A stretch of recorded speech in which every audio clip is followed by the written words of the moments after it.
آپ سمجھتے ہیں کہ صرف جھوٹ بولنا گناہ ہے؟ الحمد للہ وحدہ والصلاة والسلام على من لا نبی بعد اما بعد فاعوذ باللہ من الشیطان الرجیم بسم اللہ الرحمن الرحیم امن خلق السماوات والارض وانزل لكم من السماء ماء فانبتنا به حدائق ذات بهجة ما كان لكم ان تنبتوا شجرها أإله مع الله بل هم قوم يعدلون صدق اللہ العظیم۔ آج ہم 20ویں پارے کا خلاصہ بیان کریں گے۔ 20ویں پارے کی ابتدا میں قدرت وحدانیت کے 5 دلائل اور براہین ذکر کیے گئے ہیں، پانچوں استفہامیہ انداز میں ذکر کیے گئے۔ پہلا برہان، کیا وہ اللہ جس نے آسمان و زمین کو پیدا کیا اور آسمان سے بارش برسا کر خوبصورت اور تر و تازہ باغات لہلہائے ہیں، وہ بہتر ہے یا جنہیں یہ شریک ٹھہراتے ہیں وہ بہتر ہے؟ دوسرا برہان، وہ محسن حقیقی جس نے انسان کے لیے زمین کو باعث قرار بنایا، اس کے سینے میں نہریں جاری کی، اس کی پشت پر بھاری پہاڑ رکھ دیے اور میٹھے اور کھارے پانی کو خلط ملط ہونے سے بچانے کے لیے ان کے درمیان رکاوٹیں کھڑی کر دی۔ کیا اس محسن اور قادر ذات کو بتوں کی مثل ٹھہرانا، کیا یہ کسی صورت بھی قرین انصاف ہو سکتا ہے؟ تیسرا برہان، مجبوری، مظلومیت، بیماری اور تکلیف کے وقت کسے پکارا جائے، رب العالمین کو یا بے جان بتوں کو؟ چوتھا برہان، بر و بحر کی تاریکیوں میں رستہ کون دکھاتا ہے؟ بارش برسنے سے پہلے ٹھنڈی ہوائیں کون چلاتا ہے، کون بھیجتا ہے، رب کریم یا ہاتھوں سے گھڑی ہوئی یہ مورتیاں؟ پانچواں برہان، انسان کو ابتدا میں کس نے پیدا کیا، دوبارہ کون پیدا کرے گا؟ رب العالمین کے سوا کون ہے جس کا نام تم پیش کر سکو؟ قرآن کریم کا عام اسلوب یہی ہے، وہ اللہ تعالیٰ کی ربوبیت وحدانیت پر کائناتی مناظر اور نفس انسانی کے حقائق سے استدلال کرتا ہے۔ یوں وہ پوری کائنات کو بحث و مناظرہ کا ایک میدان بنا دیتا ہے، یہاں تک کہ مخالف بھی تسلیم کرنے پہ مجبور ہو جاتا ہے کہ اللہ کے سوا کوئی نہیں جو یہ سارے کام کر سکے۔ عقیدہ توحید کے بعد دوسرا بنیادی مسئلہ جو مشرکوں کی سمجھ میں نہیں آتا تھا، وہ دوسری زندگی کا مسئلہ تھا۔ وہ کہتے تھے کیسے ممکن ہے جب ہمارے آباء و اجداد مٹی ہو جائیں گے ہمیں دوبارہ پیدا کیا جائے گا؟ ان کے لچر کھوکھلے اعتراضات کے جواب میں اللہ جل شانہ نے اپنے نبی کو تسلی دی، مشرکوں کو وعید سنائی کہ جو کچھ پہلے مجرموں کے ساتھ ہوا تمہارے ساتھ بھی ہو سکتا ہے، زمین پر چل پھر کر دیکھ لو ان کے ساتھ کیا ہوا۔ اس کے بعد قیامت کے بعض مناظر ذکر کیے گئے، بتایا گیا یہ جہاں اس وقت تک باقی ہے جب تک سور نہیں پھونکا جائے گا۔ پہلا سور حضرت اسرافیل علیہ السلام پھونکیں گے تو زمین و آسمان کی ساری مخلوق پہ خوف ہیبت طاری ہو جائے گی۔ دوسرا سور پھونکیں گے کائنات کی ہر چیز کو موت آ جائے گی۔ تیسری مرتبہ سور پھونکیں گے سب قبروں سے زندہ اٹھ کھڑے ہوں گے۔ جیسے اس سورت کی ابتدا عظمت قرآن سے ہوئی تھی، یوں ہی سورت کے اختتام پہ بتایا جا رہا ہے انسان کی سعادت یہ ہے کہ وہ اس مقدس کتاب کی تعلیمات کو مضبوطی سے تھام لے۔ اس کے بعد 20ویں پارے میں سورہ قصص ہے۔ سورہ قصص مکی صورت ہے، اس میں 88 آیتیں، 9 رکوع ہیں۔ اس میں 3 نامور شخصیتوں کا ذکر ہے، حضرت موسیٰ، فرعون اور قارون کا ذکر ہے۔ ان تینوں واقعوں کی مناسبت سے اس سورت کو سورہ قصص کہا جاتا ہے۔ اس سورت کا زیادہ تر حصہ فرعون کے ساتھ حضرت موسیٰ علیہ السلام کا جو معاملہ پیش آیا اس کے بیان پہ مشتمل ہے۔ اس سورت کی ابتدا حروف مقطعات میں سے طاسیم میم کے ساتھ ہوئی ہے۔ ان حروف کے متصل بعد قرآن کریم کی حقانیت کا ذکر ہے۔ اس کے بعد حضرت موسیٰ علیہ السلام کے واقعے کا آغاز ہوتا ہے۔ سورہ قصص بتاتی ہے فرعون مصر میں بڑا بن بیٹھا تھا، تکبر اور ظلم میں حد سے آگے بڑھ گیا تھا۔ اس نے آج کے سامراج استعمار کی طرح مصر والوں کو مختلف گروہوں، طبقوں میں تقسیم کر دیا تھا تاکہ اس کے اقتدار کو عوام کی منظم اجتماعی طاقت سے کوئی خطرہ لاحق نہ ہو۔ بنی اسرائیل جو مصر کی بہت بڑی اقلیت بن چکے تھے، اس کے ظلم و ستم کا وہ خصوصی ہدف تھے۔ پھر اللہ نے کمزوروں کو اٹھانے، نیچے والوں کو اوپر کرنے کا ارادہ کر لیا۔ انہی حالات میں حضرت موسیٰ علیہ السلام کی ولادت ہوئی۔ آپ کی والدہ پریشان ہو گئی، وہ جانتی تھی فرعون کے کرندوں کو اگر پتہ چل گیا تو وہ اسے زندہ نہیں چھوڑیں گے۔ حکیم و خبیر رب نے ان کی رہنمائی کی، انہوں نے صندوق بنایا، اس میں اپنے لخت جگر کو لٹا کر نیل کی لہروں کے حوالے کر دیا، پانی کے دوش پر تیرتے ہوئے صندوق کو فرعون کی خادماؤں میں سے ایک خادمہ نے اٹھا کر اس کی اہلیہ حضرت آسیہ رضی اللہ تعالیٰ عنہ کی گود میں لا ڈالا۔ فرعون اس معصوم بچے کو ذبح کرنا چاہتا تھا، لیکن رب العالمین کا فیصلہ کچھ اور تھا، اور یقیناً ہوتا وہی ہے جو رب کا فیصلہ ہوتا ہے۔ انسان کی ساری تدبیریں، سازشیں ہیں, منصوبے پروگرام دھرے کے دھرے رہ جاتے ہیں. آسیہ رضی اللہ تعالیٰ عنہ نے کچھ اس انداز سے بات کی, اس شخص کا دل بھی پسیج گیا جس کے سینے میں لگتا تھا دل نہیں بلکہ پتھر کا ٹکڑا ہے. ادھر فرط غم کی وجہ سے بچے کی والدہ کا یہ حال ہو گیا کہ کسی پل بھی سکون اور قرار نہیں. تصور میں صندوق کو فرعونیوں کو ہاتھے لگنے اور بچے کے گلے سے خون کے فوارے چھوٹنے کا تصور کر رہی ہیں, لیکن رحیم و کریم رب نے, اللہ نے اس کے اڑتے ہوئے دل کو قرار عطا کیا, وعدہ کیا بچے کو تمہاری گود میں واپس لٹائیں گے. یہ معجزہ کیسے ہوا, یہ ناممکن کیسے ممکن بنا, یہ سوچنا تمہارا کام نہیں, یہ ہمارا کام ہے. بھوکے بچے کو کئی دائیوں کو دودھ پلانے کی کوشش کی لیکن وہ کسی کا دودھ پینے پہ راضی نہیں ہوا. آپ کی بہن اجنبی بن کر یہ سارے معاملہ دیکھ رہی تھی. اسی کے مشورے پہ بے قرار ماں کو بلایا گیا, بطور دائیا کو بچے کو گود میں ڈال دیا گیا جو گود اس کے لیے تڑپ رہی تھی. فرعون نے اپنے خیال میں ایسا انتظام کیا کہ کوئی اسرائیلی بچہ اپنی ماں کا دودھ بھی نہ پی سکے, اس سے پہلے ہی اسے ذبح کر دیا جائے. لیکن اللہ کا فیصلہ تھا وہ بچہ جسے اپنے وقت کے سب سے بڑے ظالم اقتدار کے لیے خطرہ پڑنا تھا, اسی کی پرورش اسی اقتدار کے زیر سایہ صاحب اقتدار کے خرچے سے ہو, پھر وہی ہو کر رہا جو سچے رب کا سچا فیصلہ تھا. خدائی کے جھوٹے دعوے دار کی ہر تدبیر ناکام ہو کر رہی. حضرت موسیٰ علیہ السلام کی جوانی کی حد میں قدم رکھا, آپ کے ہاتھوں قبطی کا خون ہو گیا. ایک مرد وفا کے مشورے سے آپ مصر سے نکل گئے, مدین کی راہ لی, یہاں نہ جان نہ پہچان نہ ٹھکانہ نہ ذریعہ معاش.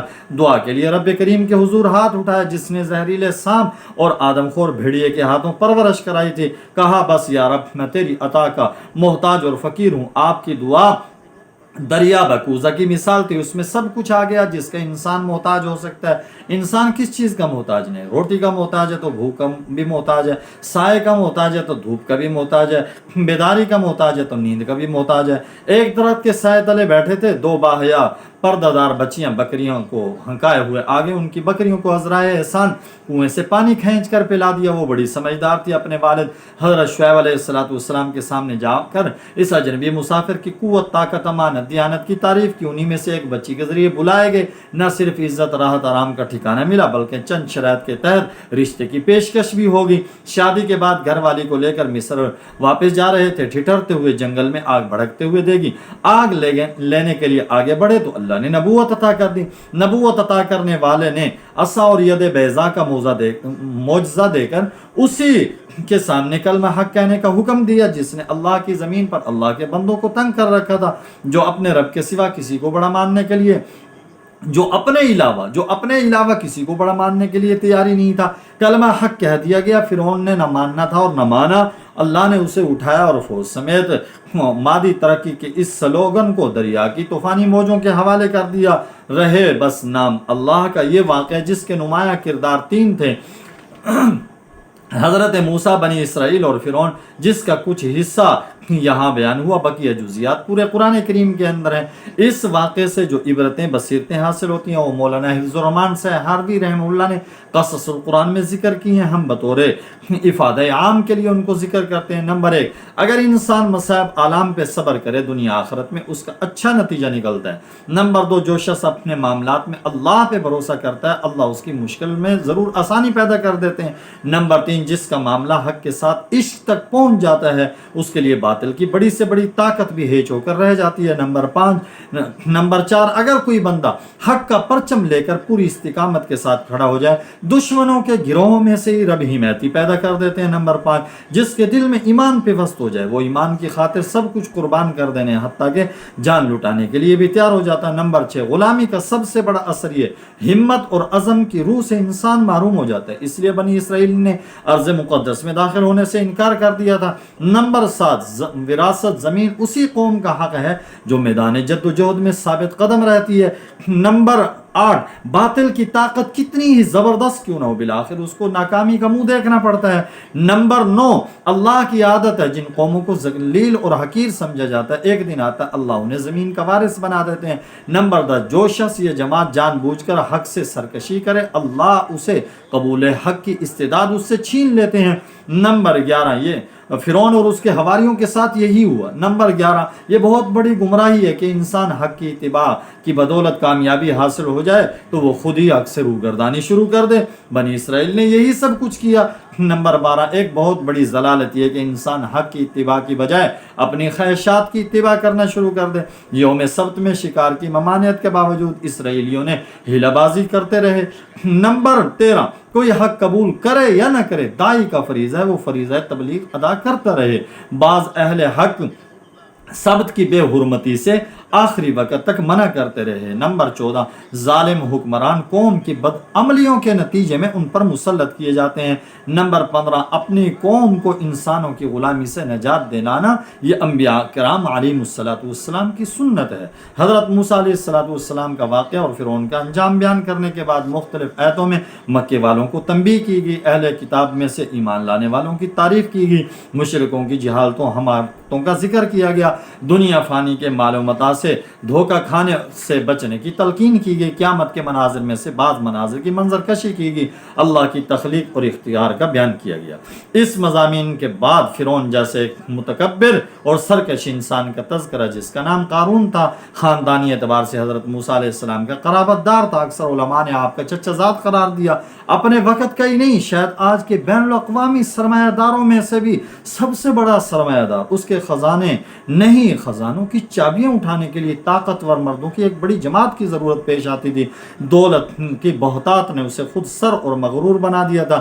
حضرت موسیٰ علیہ السلام نے اسے سمجھایا مال و دولت پر مت اتراؤ، اللہ تعالیٰ اترانے والوں کو پسند نہیں کرتے، اللہ نے جو کچھ دیا اللہ کی رضا کے لیے اس میں سے خرچ کرو، جیسے اللہ نے تمہارے ساتھ احسان کیا تم بھی اللہ کے بندوں کے ساتھ احسان کرو، نہ کسی پر ظلم کرو، نہ ہی روپے یا پیسہ ناجائز مصارف پہ خرچ کرو۔ لیکن یہ ساری فرمائشیں اس کے سر کے اوپر سے گزر گئی، اس نے وہی جواب دیا جو ہر احمق سرمایہ دار دیا کرتا۔ اس نے کہا مجھے یہ مار میری دانش کے زور پہ، میرے عقل مندی کے زور پہ مجھے ملا ہے۔ جب دنیا میں ڈوبے ہوئے لوگ قارون کی شان و شوکت دیکھتے تو ان کے منہ میں پانی آ جاتا، اس جیسے بننے کی تمنا کرتے تھے، لیکن پھر ہوا یوں کہ اللہ نے اس کو اس کے گھر سمیت زمین میں دھنسا دیا۔ عذاب الہی کی زندہ گرفت نے دنیا پرستوں کی آنکھیں کھول دی، انہوں نے اعتراف کیا اگر اللہ ہم پر احسان نہ کرتا تو ہمیں بھی دھنسا دیتا۔ قارون کے واقعے کے اختتام پر قرآن ایک ایسی نصیحت کرتا ہے جو ہر ایک مسلمان کو اپنے پلے باندھنی چاہیے۔ ارشاد خداوندی آخرت کا گھر ہم نے ان لوگوں کے لیے تیار کر رکھا ہے جو ملک میں بڑا بننے اور فساد کرنے کا ارادہ نہیں رکھتے، انجام تو پرہیزگاروں کا ہی ہے۔ آج بڑا بننے کی بیماری عوام میں نہیں بلکہ خواص میں ہے، جو لوگ اس بیماری میں مبتلا ہیں انہیں یہ آیت ہر وقت پیش نظر رکھنی چاہیے۔ اس سورت کی آخری آیت میں اللہ کے سوا ہر چیز فنا ہونے والی ہے، اسی کا حکم ہے، اسی کی طرف تم لٹائے جاؤ گے۔ فرعون جیسے بادشاہ اور قارون جیسے سرمایہ دار کا عبرتناک انجام اس دعوے کی دلیل ہے کہ اللہ کے سوا ہر چیز فنا ہونے والی ہے۔ اس کے بعد 20ویں پارے میں سورہ عنکبوت ہے، مکی صورت ہے، اس میں 69 آیتیں 7 رکوع ہیں۔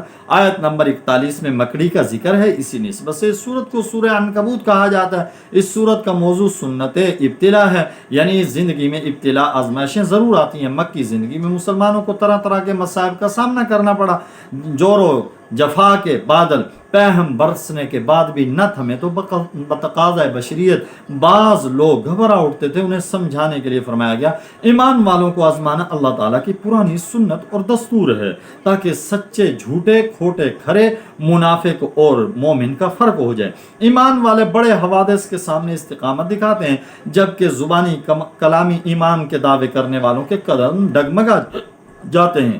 ان میں سے بعض دنیا کی تکلیفوں سے بچنے کے لیے، ہمیشہ سے بچنے کے لیے نعوذ باللہ مرتد ہو جاتے ہیں۔ ارشاد خداوندی بعض لوگ ایسے ہیں جو کہتے ہیں ہم اللہ پر ایمان لائے، جب انہیں اللہ کے راستے میں کوئی تکلیف پہنچتی ہے تو لوگوں کی تکلیف کو یوں سمجھتے ہیں جیسے اللہ کا عذاب۔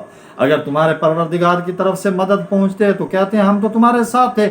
کیا اللہ نہیں جانتا جو کچھ اہل عالم کے سینوں میں ہے؟ ایمان والوں میں سے سب سے زیادہ سخت آزمائشیں اللہ کے نبیوں پہ آئی، اس لیے اس صورت میں حضرت نوح، حضرت ابراہیم، حضرت موسیٰ، حضرت ہارون علیہ السلام کے واقعے اجمالی طور پر ذکر کیے گئے تاکہ ایمان والے جان لیں کہ حق والوں پہ ابتلائیں تو آتی ہیں لیکن ہمیشہ نہیں رہتی۔ انجام کار حق والوں کو غلبہ ملتا ہے، ان کے مخالف ہلاک کر دیے جاتے ہیں۔